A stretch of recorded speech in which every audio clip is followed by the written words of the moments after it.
Hi you guys, welcome back to Move in Order. This is Edwin, and today what I wanted to talk to you guys about is transitioning. So many times we go through transition, whether it's at work or it's basically personally and at home. And throughout that transition, we go through a lot of emotions, we go through a lot of phases.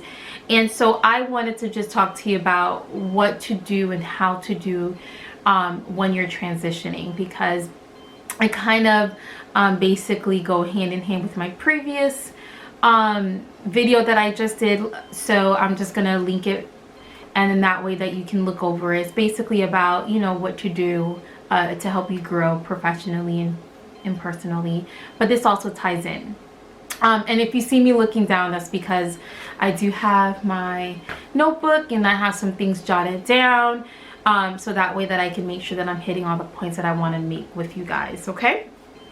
So when you're transitioning, especially when we're talking about work, because I usually talk about work and usually work spill into my personal life, so it kind of like so when I transitioned, the first thing I did was just felt something within me to say, you know what, I'm not feeling comfortable. I feel at unease. It was just something that was bothering me while I was at work, and it was just like I was feeling dread going to work, and that's when I kind of knew that I had to make a change. And so throughout the change that I did, I basically started doing small things, listening to podcasts that were inspirational, that was talking about progress, talking about the changes that we can do through the Bible. So that really helped me. So that in that transition, I was kind of utilizing those tools to help me transition at work, using resources that was given to me at work, like LinkedIn library resources, training courses. So that was helping me. And throughout that time, I was still feeling unease, because it was just not like I need to do something. Like I can't sit here. I can't just sit here doing the same thing every day, day after day. And I was getting tired of it. So within the transition, what I did do is set up some tools. And my tools was having words of affirmations, just statements around my desk that would help me. And one of those statements is like behind me. It says, greater opportunities are not obvious, greater opportunities are normally hidden. So when I was working and I was still, you know, training myself to do more than I was doing, every time I would look up, or when I was done talking to a student, those words would hit me, and I had to put them like eye level, because, you know, sometimes you're not basically looking at the screen when you're working. You're probably like looking around your cubicle, and whenever time that I would see those words, it would just reiterate what I needed to do in my head. So great opportunities are not obvious. So I knew there's something that I needed to do, and that's probably why the unease was settling in. Greater opportunity are normally hidden, meaning there's something next for me, but I didn't know what it was. So it was kind of like annoying me. I was feeling agitated.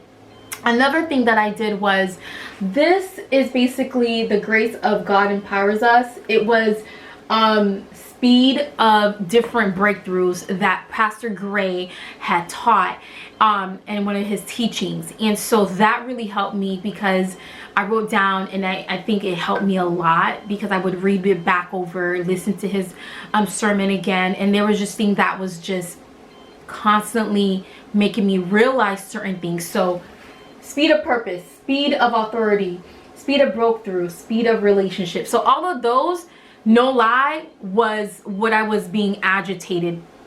I was agitated with. So speed of pump was what I was agitated with, because I was having issues with relationship. I was having issues with authority, meaning I felt like my boss weren't listening, or my boss didn't understand where I was going through, or just that I was in a workplace where they just didn't care how we did things and how it had affected us as a group.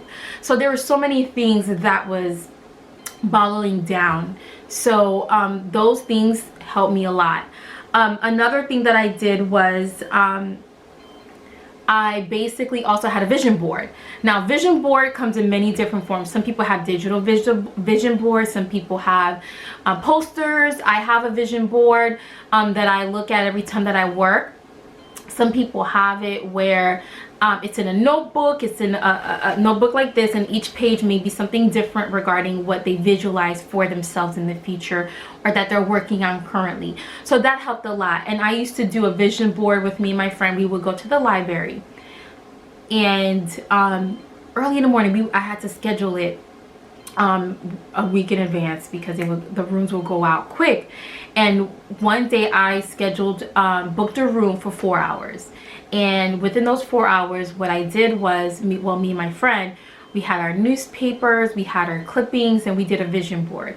Once we were done, I took a picture of my vision board, and I basically had it as a screensaver. And so every time I was on my phone, which is a lot of the time, it basically showed me exactly what I needed to work on, what I wanted to accomplish. So that also was embedded in my head, and that helped me create a consistent thing, what I would work on every day, whether it's my student debt. Okay, what do I need to do? What would help me you know, getting a degree? Do I want a degree? Do I want to continue a degree? Is that something that I wanted, or was that something that God had for me? So that is something I put on my vision board. And even though that it may a lot of things may have not come to pass, majority of it has, because what you're really focused on is what you're really actively working on, and what is going to come to fruition. So just keep in mind, sometimes all of your vision board items may not come, because you may be focused on 1 or 2 things or a couple of things on your vision board more than you are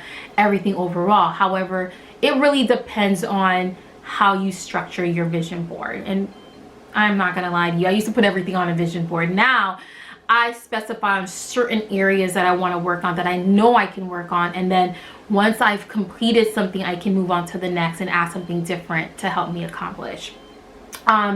So that would help me. And I'm not gonna lie to you, a lot of people think a vision board is just, oh, I'm gonna get something, but a vision board actually is a development tool. My week is whack. But a vision board is a development tool. What that means is that you are working and you're training yourself to develop skills. You're developing creativity and potential within yourself to accomplish goals. And so when you work on those creativities within your vision goals, you actually create something within yourself to be better. And what I mean is, in my vision goal, I had it where, okay, I want to be debt free. That's always something that I'm working on. And yeah, student loans is kicking my butt right now, but it is something that I have on my vision board consistently. And what I did was, I actually developed a strategy where I am tackling my student debt, and it really helped. And I'll actually maybe have a video about that and what I'm kind of doing to help my student debt.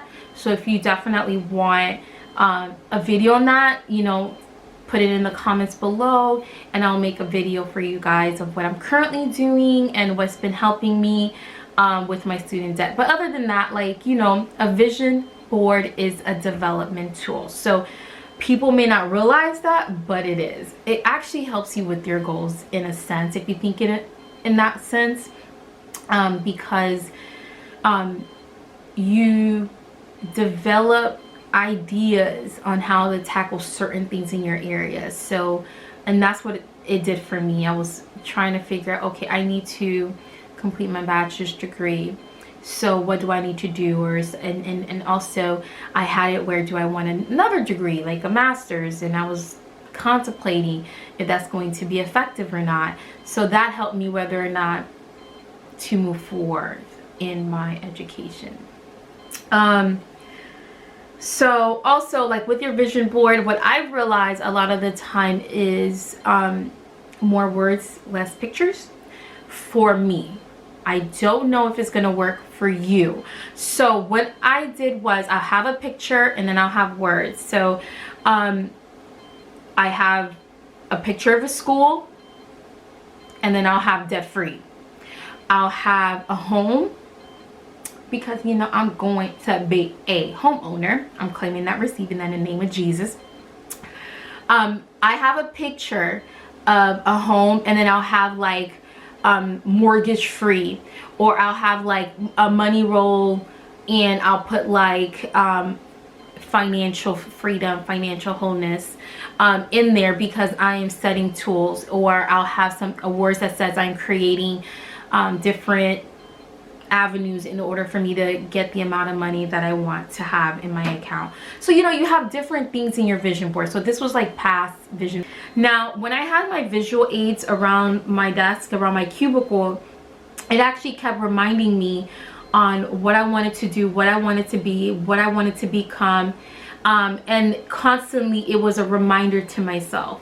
And so when I had those reminders for those 8 hours, it pushed me to be better, to do better. Now, of course, I have people around me that are not going to do the same, but remember, you're trying to do this for yourself. You're going to have others that think that, you know, you're being better than them, or people like, oh my God, you're doing so much well, what are you doing? And you want to be able to let them know, this is what I've been doing, this is the little tactics that I've been utilizing, and that help you push. So visualizing and visual aids and vision boards actually help you with the transition part of yourself. And again, it makes you feel better, and you feel like you're doing something, and it makes you feel like you're accomplishing something. And it makes me feel that I am standing out. Okay, at work, when you are going to be promoted or you're applying for a higher position, you want to stand out. When you're standing out, that makes those higher superiors look at you differently than those next to you, because they see something in you that they didn't realize that you've had, or that other people don't have. So that actually helps as well, because those visual aids keep a reminder of what you want to be. And it may not be that you're sitting where you're at.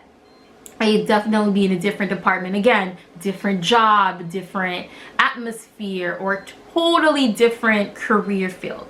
And that happens. A lot of times we train ourselves in the current position that you're in, and then you are transitioned into a different aspect than you actually thought. Okay?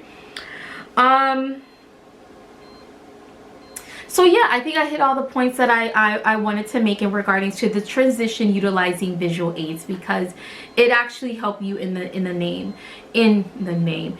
the long run. So but there's other different types of transition that you have. You're going to have transitions when it comes to co-workers, transition comes to superiors, transition when it comes to how you feel.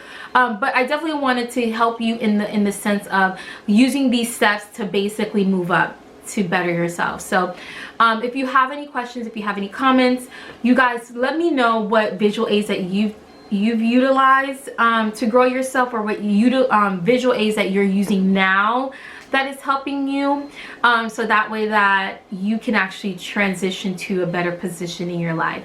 All right, so again, like, comment, share, and I'll see you guys in the next video.